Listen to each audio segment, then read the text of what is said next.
Hi అండి, నమస్తే. Welcome back to our channel. నేను మీ కామాక్షి. ఈరోజు మనం దేవి నవరాత్రుల సందర్భంగా 9 రకాల ప్రసాదాలని ఎలా తయారు చేసుకోవాలి అనేది ఈరోజు వీడియోలో మనం చూడబోతున్నామండి.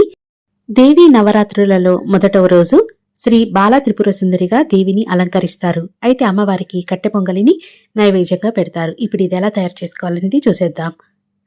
ముందుగా కుక్కర్ తీసుకొని ఇందులోకి 1 గ్లాస్ పెసరపప్పును వేసుకుంటున్నానండి. అదే గ్లాస్తో బియ్యాన్ని యాడ్ చేసుకోవాలి. దీన్ని 1కి 3 సార్లు శుభ్రంగా వాష్ చేసుకొని ఇప్పుడు ఇందులోకి వాటర్ని యాడ్ చేసుకోవాలి. ఇక్కడ నేను 1 గ్లాస్ బియ్యం 1 గ్లాస్ పెసరపప్పు తీసుకుంటున్నాను కదా. ఇక్కడ నేను 4 గ్లాసుల వాటర్ని యాడ్ చేసుకొని ఇప్పుడు ఇది 3 విజిల్స్ వచ్చేంత వరకు కుక్ చేసుకోవాలి. దీన్ని మనం మెత్తగా కుక్ చేసుకోవాలండి. దానికోసం ఇక్కడ 4 గ్లాసుల వాటర్ని యాడ్ చేస్తున్నాను. వాటర్ని యాడ్ చేసుకున్న తర్వాత